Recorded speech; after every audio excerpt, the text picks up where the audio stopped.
All right.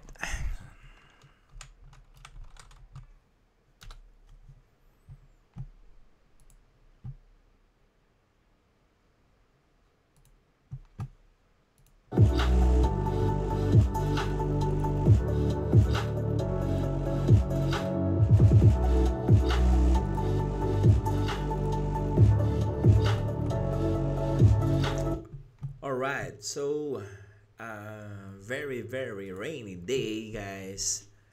So this time, I'm going to teach you how to configure LAN, VLAN, DHCP, and DNS on FortiGate firewall or Fortinet firewall. So last time, diniscuss natin yung pag-create ng mga users sa administrator account, administrators. Yan, so ito yung last na ginawa natin. Yan, we create admin users, admin profiles. So this time naman, we will configure LAN, VLAN, DHCP, and DNS. Okay, so ipakita ko sa inyo guys yung kung paano siya i-configure. Okay? At first, we will go to network and then interfaces. So review muna natin yung interfaces. Kung makikita natin dito, we have here status by bracket. We have status. Pag pula, ibig sabihin link down. Pag naka-green, which is link up. Alright? Next is name. We have here members.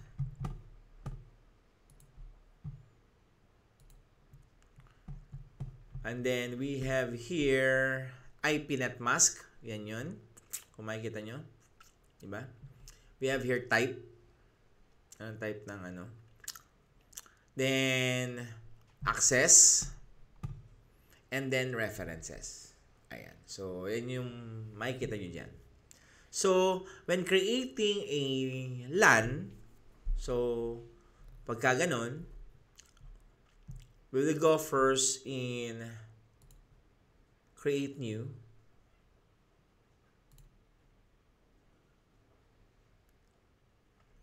So, which is, lahat naman ng parts o lahat ng ports ng isang Fortinet switch, pwede natin i-configure.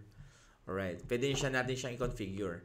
So, pwede rin gawin natin siya doon. Halimbawa, ito yung ating ilalagay na na IP, pwede 'yon. So, let's say, double click natin internal 2. Ayan. Okay, kung makikita nyo dito, ayan, internal 2 down. Hindi naman wala man kasi ako nakasaksak eh. So, kung makikita nyo dito, ito yung isa sa na-configure ko na rin dati. So, we have here role LAN. And then, yung address niya, addressing mode is manual. I-specify natin yung kanyang IP address and tsaka yung netmask. Then, administrative access. So, HTTPS for security. Usually, HTTP hindi talaga. For security purposes, HTTPS lagi. Then, ping. If you want to, for troubleshooting, SSH for CLI. If you have an monitoring software as NMP, and then pwede mo siyang checkan dito. I-specified mo lang. Okay? Then, ito yung tatlo. HTTPS, SSH, and ping. So, you can also enable DHCP server. Then, starting IP to ending IP. Alright? So, yan yun. Yan yun. Pwede mo rin siyang i-specified naman. Specified mo siya, let's say na mag-create tayo ng isa. So, let's say na 172.16.11.50. Let's say ito, papalitan natin to. Here, edit natin. Palitan natin to ng 11.60. 51, sorry. 51 to, let's say ito ay 51 to 11.70. Alright. So, from here naman is pwede mo siyang gawing starting from 11.2 to 172.16.11.50. As long as pasok siya dun sa iyong network. Alright? From here, you know. So, since 11, pwede mo siya kasi ding i-access yun. Bawa, nagtusok ka dito, pwede kang mag-access ng 11.1. Okay? So, sa default gateway, same as interface IP sa 1. O, pwede ka mag-specify din kung anong gusto mo. Alright? So, usually, ang default niyan is same as interface IP. DNS server, same as system DNS. Or you can specify your own DNS kung gusto mo.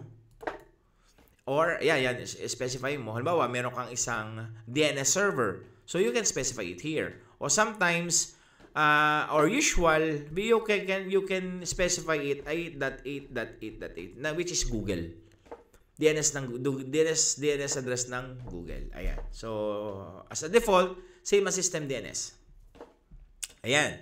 So, kung sa pagdating naman sa mode, server, pwedeng relay. Yan, ibig sabihin, meron kang, ito, ginagamit ito, kung halimbawa, ang susundin mong IP is yung from DNS, or DHCP server, meron kang server machine. So, siya magbibigay ng ng IP address, which is, we called it IP or server farm. Yan. IP farm, yan, ganun. So, usually, siya magbibigay ng IP address, nakarelay lang siya doon. Parang, sinasabi niya na, sabi ni router, ay, ikaw nang bahala sa DHCP. Yun. Si DHCP server, ang magbibigay noon. I-specify mo lang, let's say, 172.16.11.250 ang server IP address. Alright? So, yun, usually.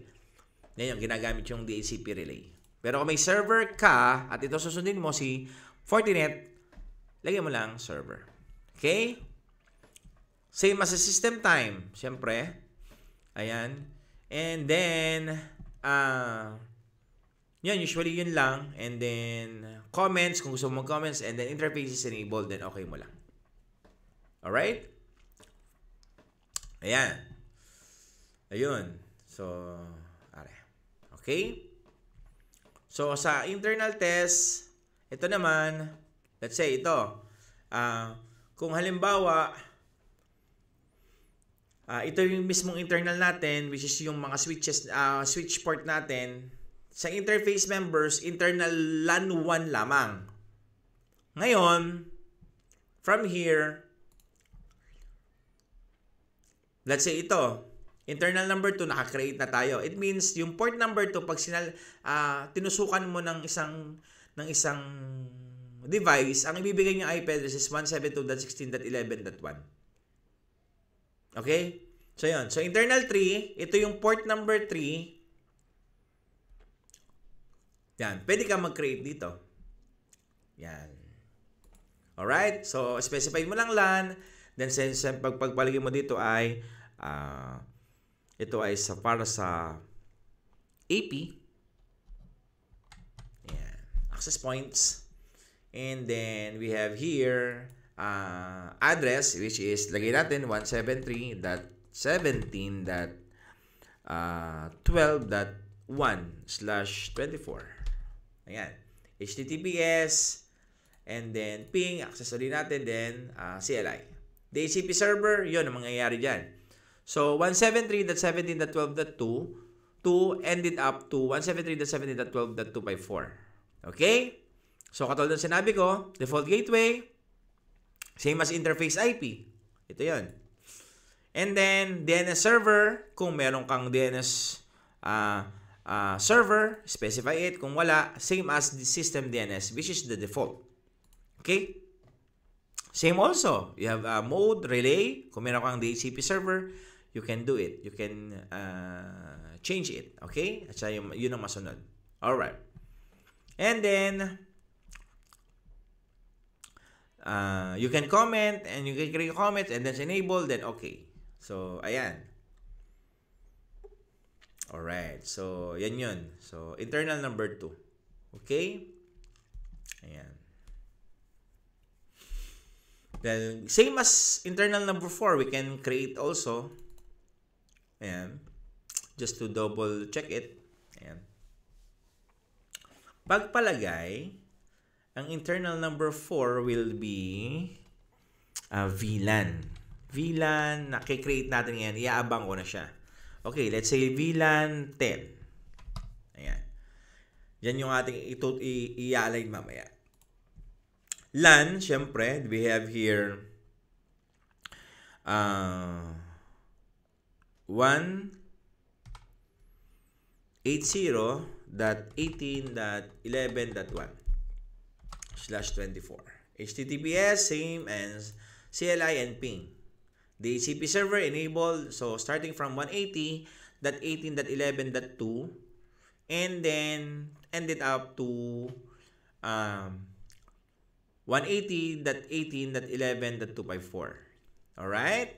So net mask, same, /24.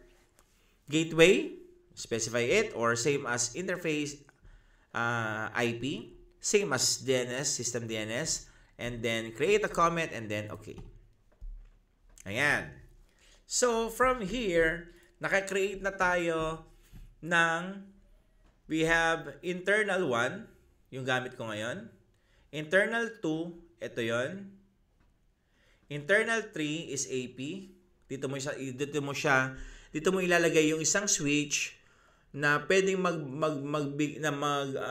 doon nakasalpak or doon nakatusok yung lahat ng access points mo para ito yung ibibigay niya IP. Alright? And then yung VLAN 10, and then so, may internal pa tayo, 5, 6, and 7. So, let's say, si 5, 6, and 7, i-join ko siya as a member dito sa internal test. So, you can click it here. And then, from this section, wait lang, loading pa siya. From this section, interface members, click add. And then, click mo lang yon 5, 6, and 7. So, yan. So, member na siya ng test, alias test, or pagpalagay na VLAN 1. Let's say, we can create it here, VLAN 1. Same, LAN siya. Ito yung kanyang IP, ito kanyang address, which is gamit ko ngayon. Yan. And then, kapwa, HTTP, ping, FMC, yan. Alright, so, DHCP server, naka-enabled, ayan, enabled, then okay. So, yun yung pag-add ng members. So, yan. Makikita mo.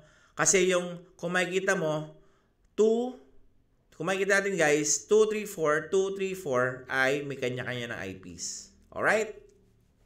Alright. So, kung makikita nyo, meron tayong itong DMZ, which is Demilitarized Zone. Actually, ginagamit ito dun sa mga, it is used for,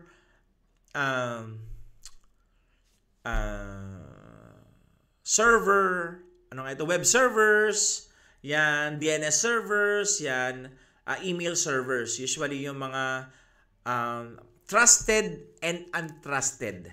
Yan, ginagamit dyan si DMZ. Alright? So, yan, ang usually yung pag-create ng LAN dito sa ating Fortinet or FortiGate firewall. So, kung makikita man natin, double-click natin ito si internal. So, makikita natin dito yung DNS servers. Yan. So, DNS servers, katulad na sabi ko, you can specify it here. You can specify it here kung ano yung DNS server mo coming from the a server, of course. So, or simply, you can create this in this section. Ayan, DNS. Katong makikita nyo dito, we have DNS servers 2.1. Yan yung aking mismong ating one interface. So, you can specify kung gusto mo mag-create ng DNS. So, let's say na meron kang DNS server, yun ang gusto mong ilagay dito for communications, pwede siya. Alright? Add ka lang na nag-add. Ayan. Alright? So, this time naman, create tayo ng VLAN. Okay? VLAN, which is, halimbawa, VLAN 10, na-access dito si accounting. So, yung first floor, second floor, third floor, may kanya-kanyang accounting PC. So, once, ang konsepto kasi nito, pwede mong magpangipangita ang mga devices or computers with the same VLAN in different location. Let's say first floor, second floor, third floor, may kanya-kanyang accounting. Halimbawa, sa first floor we have 3 accounting PC. So nakatusok 'yun sa port na ito. And then sa third floor nakatusok si ganito sa ganitong port. May 3 ring accounting sa second floor at saka third floor. So doon yung silang silang siyam 369 na per floor ay tigta-3, magpapangipangita yon. Sila lang magpapangipangita.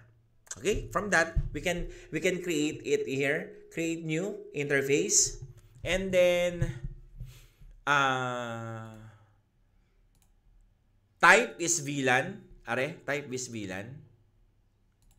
And then interface is we will natin ng VLAN 10. And then ito ay accounting. So yan. Interface, saan siya nakaturo? Sorry. So cancel mo natin. So si VLAN 10 nakaturo kay internal number 4. Okay, internal number 4 which is using 180.18.11.1. So tatandaan ko siya, internal number 4 VLAN 10. So create interface VLAN 10 and then accounting and then VLAN and then interface niya internal 4. Ayan. VLAN 10. Ayan. Alright. So LAN, syempre. And then yung kanyang IP address is ano kanina nga? 180 I think. Ano ba yun? Makakalimutin ako. So, from that, we have 180.18.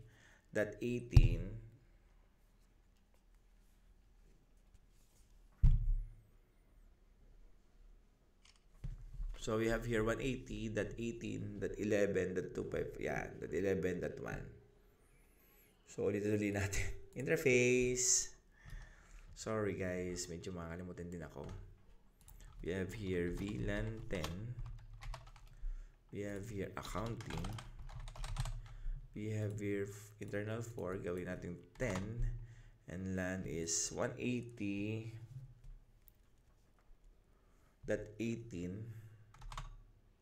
180.18.11.1/24.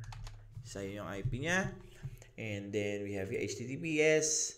Oh, sorry. So, alright. So, conflict. Alright. Sorry. So, si VLAN 10. Tanggalin natin ito.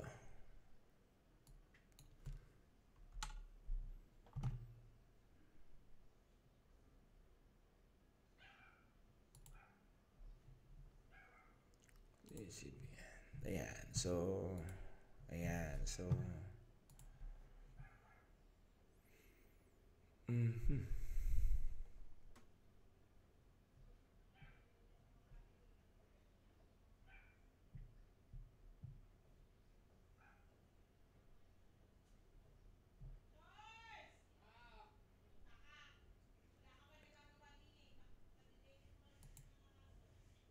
okay. Gets ko na. So, cancel.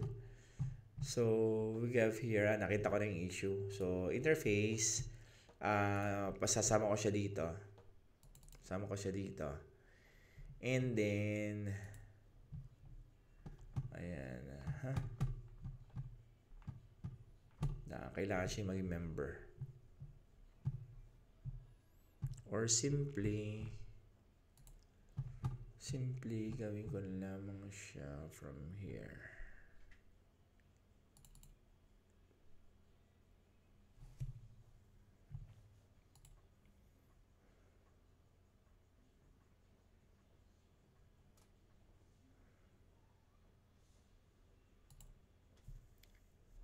Okay, so from here, okay, DHCP server, enable ko to. And then we have here, creating VLAN interface.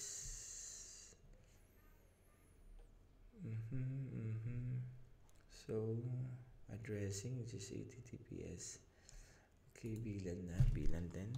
So, sundin na lang natin siya doon sa, sa accounting. And then, ito ay live, kaya kung makikita rin nyo talagang so, nagkakamali din ako. We have here ganito, LAN, and then, okay. Yun. So, that's it. Kasi sinunod ko na lamang yung kanyang, yun, kung makikita mo, accounting. Ayun. So, ito yung susundin niya. Alright? Ayan. So, since kasi kanina, nung nag-create tayo, yan, troubleshooting din. At least nakita ninyo. Kung nag-create tayo kanina, nag-specified ako dito. So, since ito ay interface internal 4, ayan. So, siya na ang bahala dyan. Si internal 4 na lang nagbigay na IP address, which is na yung figure natin kanina, which is yung VLAN 10. Okay? Ayan. Meron na siya IP addresses. Alright? So, from that, nakaano ka na kay accounting, VLAN 10 accounting. Alright, so create ulit tayo, isa pa. We have here interface, and then create natin ng VLAN 20. We have here sales management, VLAN siya, DMC internal 2. Then, VLAN 20, LAN, wala na rin tayong specified kasi siguro pwede natin itong gawin, SSH and ping. And then, same, addressing 00 na servers kasi in-specify na natin ito doon kay internal sales, internal 2, which is na-create na natin. Ayan. Bago, sa access points, we have here access points. So, create tayo.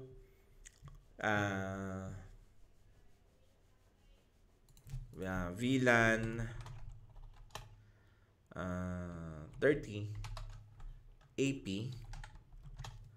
VLAN DMZ, ayan, internal 3, VLAN 30 HTTPS, ayan, then okay, ayan, that's it. So we have created here, created natin ito, na-create na siya.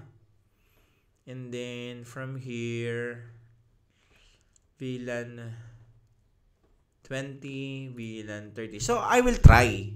Itatry natin to. So, dito muna tayo sa internal number 2, port number 2. Tingnan natin kung anong ibibigay niyang IP address. Okay? Let's try. Isi-switch ko siya, guys. Okay?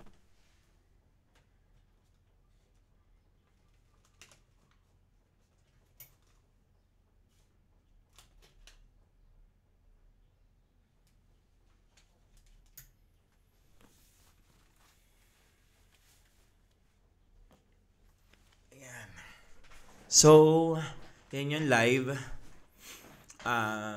Tingnan natin.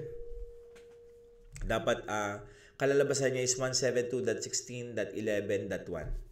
Tingnan natin.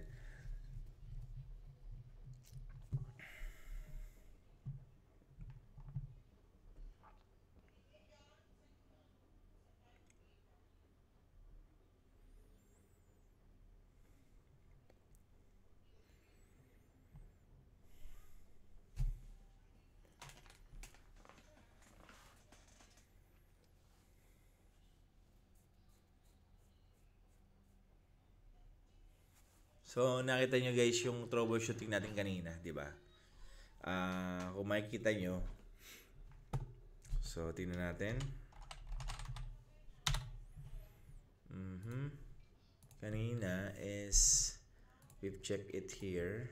Ayan na, 172.16.11.1. Ayan na, nag-change na siya. So, we can hear 172.11.1. That's it. Nakapasok na siya. So, any device or switch na tinusok mo sa port number 2, Port number 2, yan, Tagaytay Solutions.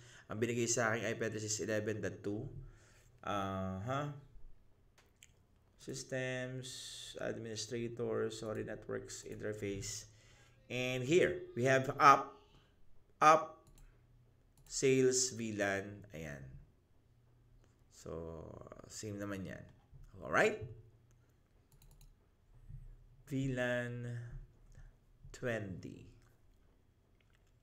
Alright, so yun. Tama. Next is port number 3, which is access point. Tingnan natin kung mag-a-up at saka kung lalabas yung kanyang IP address na 173.17.12.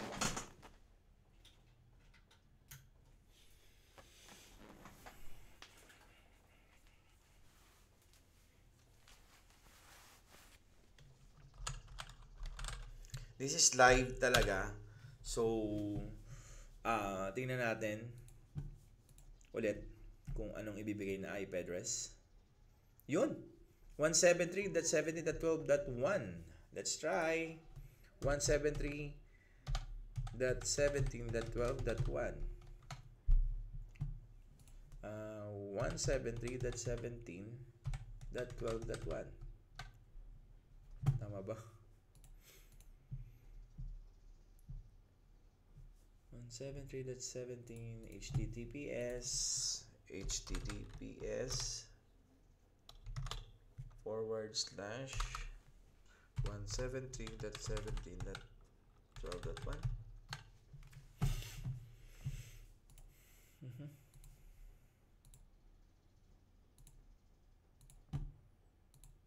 So, tingnan natin. So, ito yung live talaga. Real world scenario. Yan, pumasok na siya. Yun. Okay na siya, pumasok na. Unang basa lang, kaya ganun. So, admin, then we have admin 1, 2, 3, 4. Yan na may pang-akin, pang ano lang. So, yan, let's say, yan. Okay, nagka-active na. Windows device, yun. So, ito yung binigay sa akin, 173.17.12.2. We have here is a network, interface. Port number 3 is up. Using IP address 173.17.12.1. Alright. The last part is internal VLAN 10, which is here accounting. So let's say yung internal number 2 may tinusok kayong isang switch. So ibibigay niyang IP address is yung 172 na subnet. Okay, and then yung atin namang internal VLAN 30 with access point, ito naman yung subnet na ibibigay, 173. Our network, itong bibigay. And then, yung VLAN 10 naman, ito yung ibibigay na network. Alright? So, testing natin, VLAN 10, which is accounting port number 4. Port number 4.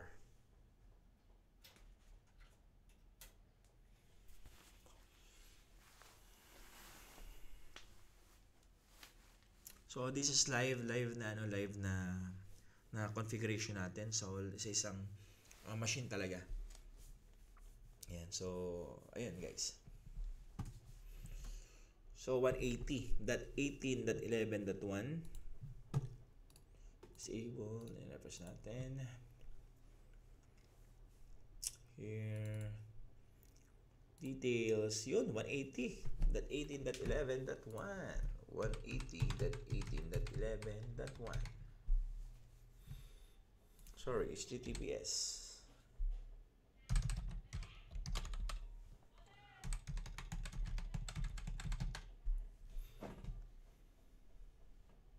Yun. So, ayan.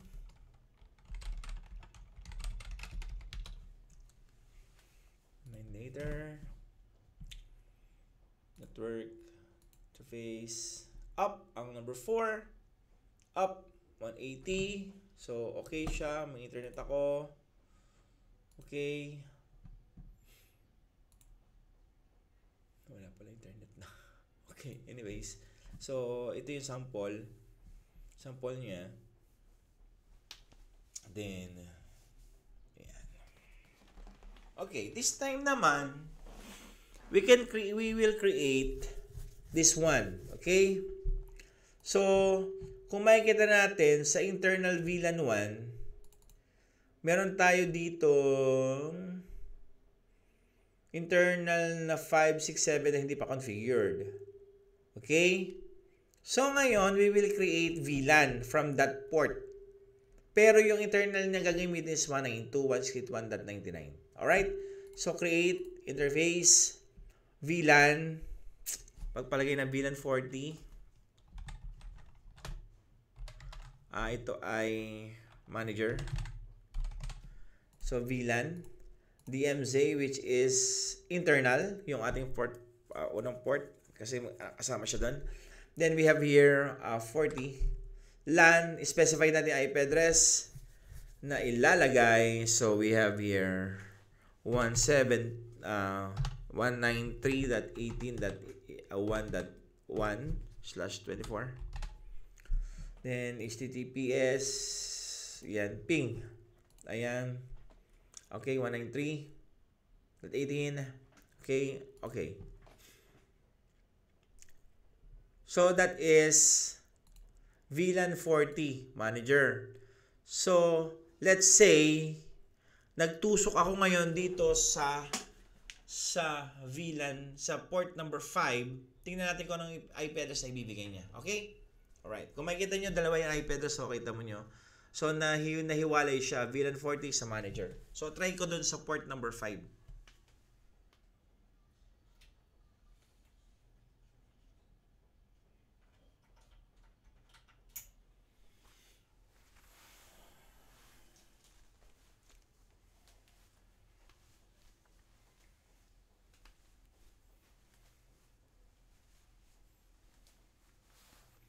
Alright, so tingnan natin. Internet, disabled, enabled. So, tingnan natin, specified.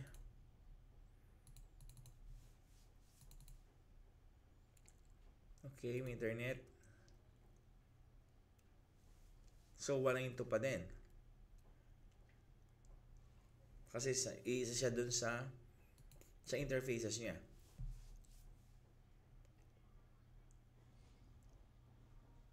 So, I think ang concept nito is for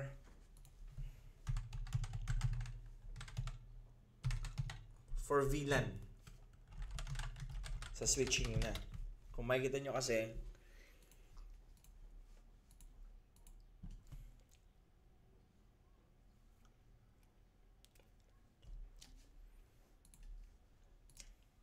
network, we have here interfaces.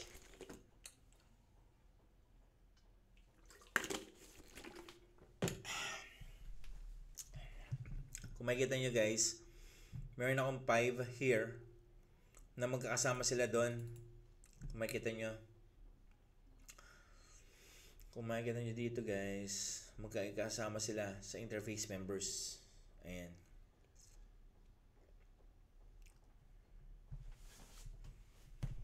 So, let's check.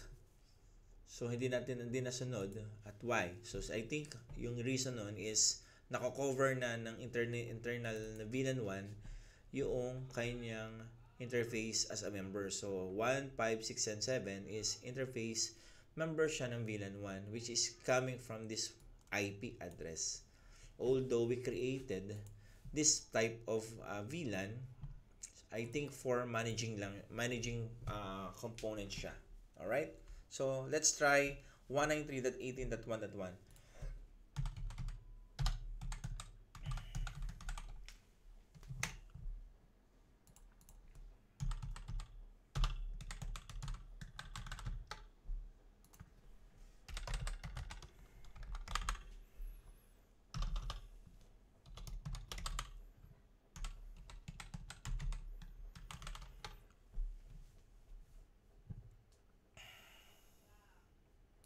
I think hindi siya pumasok. So, that means na you must create first the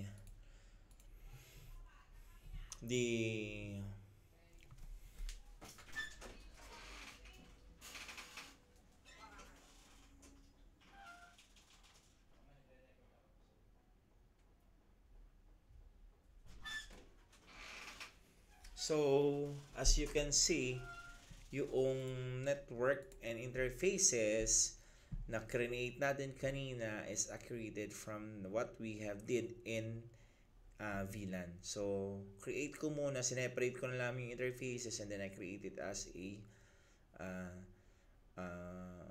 VLAN numbers or VLAN ID for managing. Okay, guys.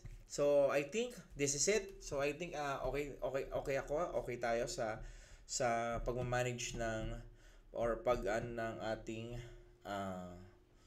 on how to configure DHCP, VLAN, LAN, DNS on FortiGate Fortinet Firewall. So hopefully, nabigyan ko kayo ng insights on how to configure it. Thank you guys, yun lang. Salamat.